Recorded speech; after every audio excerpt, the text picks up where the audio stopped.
National highways పై FASTag చెల్లింపుల విషయంలో కేంద్రం గుడ్ న్యూస్ చెప్పింది. 2 కొత్త నిబంధనలను ప్రవేశపెట్టింది. ఫాస్టాగ్ లేని వాహనాలు జాతీయ రహదారుల్లోని టోల్ గేట్ల వద్ద ఇప్పటి వరకు సాధారణ రుసుముకు రెండింతల మొత్తం చెల్లించాల్సి వచ్చేది. ఈ నిబంధనను సడలించింది. ఇలాంటి వాహనదారులు నగదు రూపంలో అయితే ఇప్పటి మాదిరిగానే 2 రెట్లు చెల్లించాలి. అది యూపీఐ ద్వారా అయితే 1.25 రెట్లు చెల్లిస్తే సరిపోతుంది.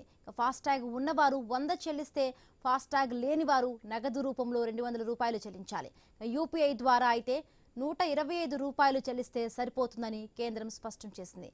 వాహనానికి ఉన్న ఫాస్టాగ్ ఖాతాలో డబ్బు ఉన్నప్పటికీ టోల్ గేట్ వద్ద వసూలు వ్యవస్థ వైఫల్యంతో తగిన మొత్తం కట్ కాకపోతే వినియోగదారులు ఉచితంగా వెళ్లిపోవచ్చు.